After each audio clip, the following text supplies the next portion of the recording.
Good evening, viewers. Welcome. So today I'm just going to do a quick unboxing, initial impressions of a kit that I bought.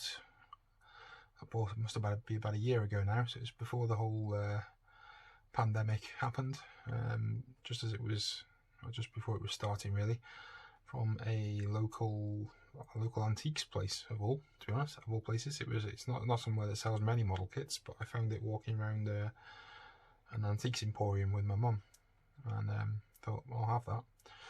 So I'm a huge fan of the F-16. Like, it's probably one of, if not my favourite aircraft. I just think it's a beautiful plane. And if I'm honest, it all really comes back to my childhood.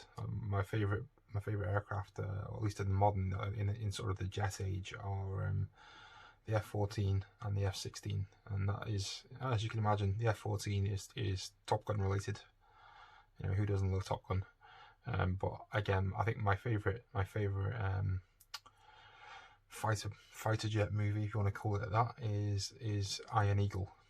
I know it's really cheesy, and it's you know, and it's not going to win any awards for acting or script or dialogue or anything, but there's just lots of footage of absolutely beautiful F-16s, albeit Israeli F-16s, not American ones, as you can tell by the paint jobs in the film. But ever since then, I've loved the F-16. Spent my childhood and current time as well trying to get hold of decent F-16 flight simulators for the PC models. I just love the plane. So this is a really nice kit, I think. So it's not new, but it is in basically as new condition. So this is the Kinetic Model Kits 1/48 scale F-16 A or B, the 70th anniversary of the Flying Tigers edition. So let's take a look at it. I've never built a Kinetic model kit. I've actually got two. This is one of the two. I've got this one, and I've got another version of the F-16 by these guys as well that I bought from a show a while ago, but I haven't built either of them yet. But let's take a look in the box. So first thing, nice, very nice instruction manual. It's all colour. Looks to be the same, same sort of quality as the box. Nice artwork on it. As you can see inside, it's very good quality. Lots of different options as far as the schemes for it. So this looks like it's the Flying Tigers version.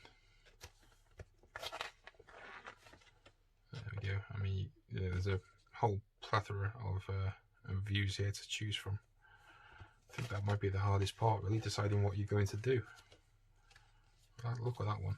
I do like that one.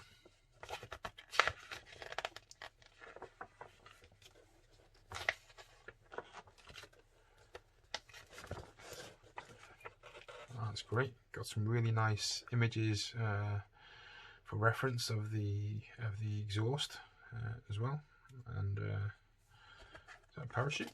I'm not sure.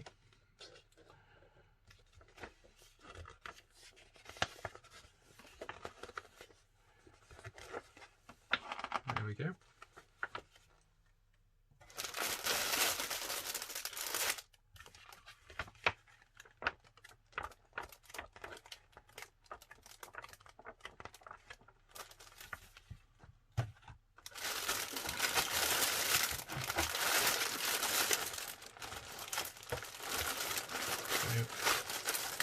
Before I go any further with that,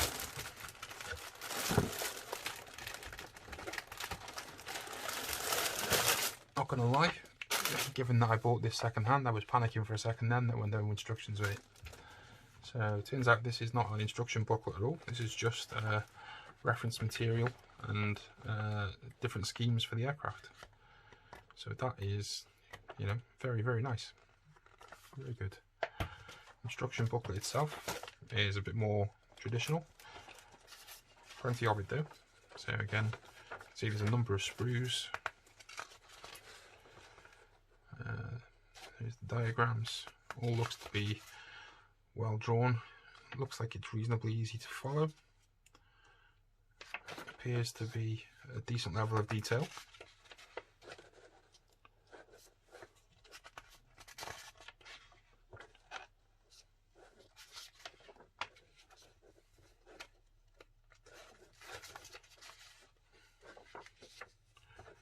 Yeah, definitely plenty of detail to it. Lots of parts, lots of pieces. Look at all those lovely weapons. All that ordnance is going to be fun. It's even got some painting and decal schemes for the ordnance and the external stores as well. Very nice. No complaints so far. I'm just going to pull out the decals because I saw them earlier.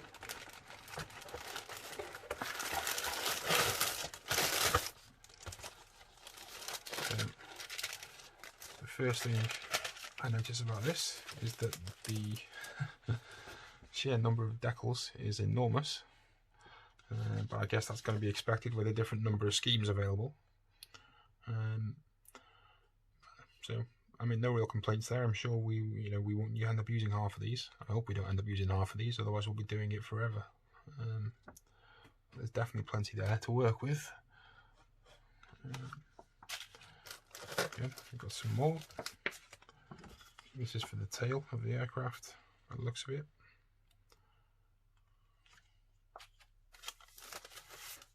And yet more.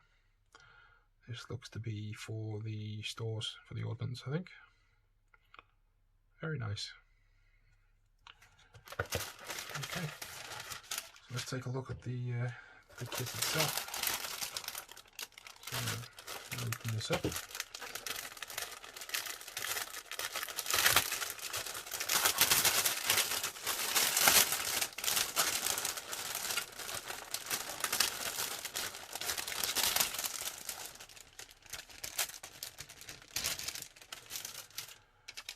Okay, so we have the nose of the aircraft. Let's just straight away, some of the parts are a little bit loose.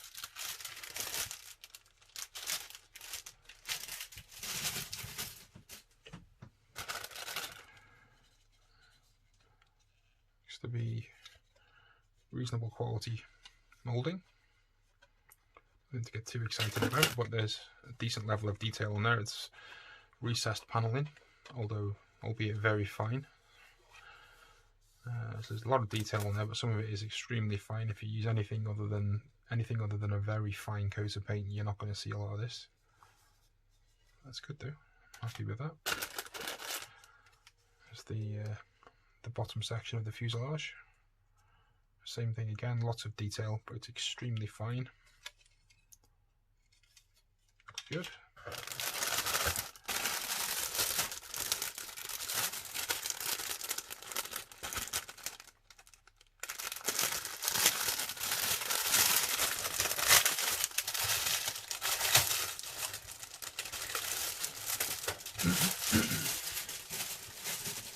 Okay, this is the cockpit, the top cockpit section of the plane.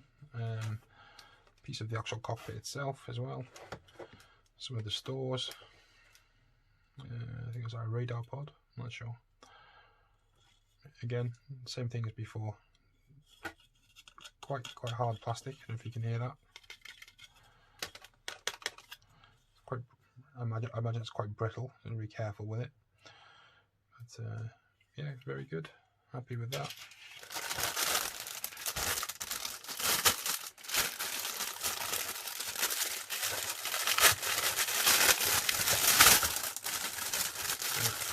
So it does appear then here that we do have multiple options for the bodywork, because we've got two options here for the top section of the cockpit section of the aircraft. So it's the single-seater or the two-seater variant, it appears to be. I guess that's the difference between the A and the B. I don't actually know that, but that seems to make sense. Might be nice to build a two-seater version. Don't think I've got another one of those. So again, yeah, there we go, because that's the two-seater cockpit as well. Okay, it's very nice. Nice surprise.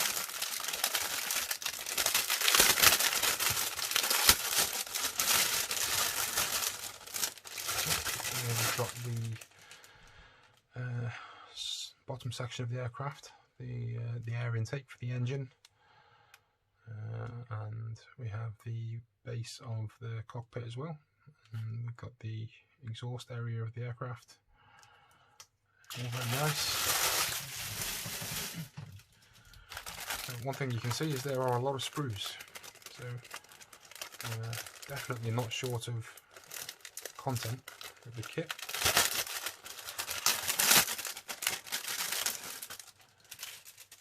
Okay, here's just a little bit of the undercarriage, some wheel bay flaps, some wheels. Again, looks good.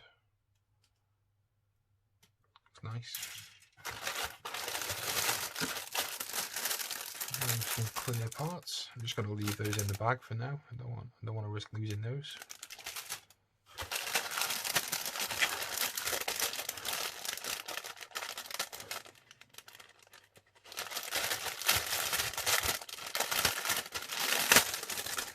And we've got one bag with what looks like 4. Oh, yikes. Bear with me.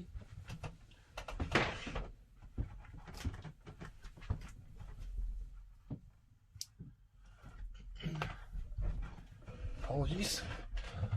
Almost had my first on-camera loss to the carpet monster then. So we've got one bag with 5, 6 sprues in it. Yep, 6 small sprues.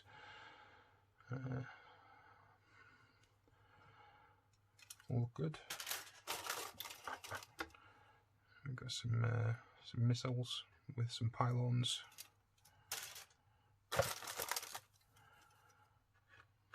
Sections of the tail. Looks like sections of the tail, I'm not sure.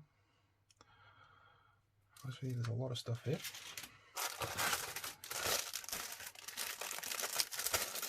I'm going to leave these in the bag for now because that's just a lot of ordnance. Let's leave that in there. And here, got another one, 2 sprues in this one as well, so that looks to be the same sprue twice. Again, that's more ordnance. Okay. Same thing again here, we have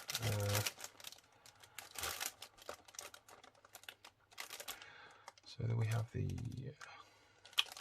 fuel tank, some bombs by the looks of it, some Mavericks, got the elevators for the rear of the plane. Okay, I'm going to leave those there as well. I don't want to have all these bits floating around. So here's the 2 cockpits. We've got the the 2 canopies. We've got the 2-seater version and the single-seater version. So again, that's nice to have both. And then the biggest sprue of all. This has got a fuel pod. We've got the flaps off the wings. Got what looks like the underside of the undercarriage bay. Some other bits and pieces on there. That's great. Yeah, so all in all, looks like a very detailed build. I'm looking forward to doing that at some point. I'm not going to lie, this might be a while before I get around to this particular one, just because it looks like it's quite a big time sink, and I haven't been doing much modelling lately, and I'd rather get back into the swing of things before I embark on something this detailed. So it'll probably be a few World War II fighters first, and then maybe I'll look at this in the summertime. Yeah, thanks for watching. If you have any questions or any queries or comments, I'd love to hear them. I'd love to have you subscribe, so please feel free to hit the subscribe button. And yeah, hopefully I'll hear from you.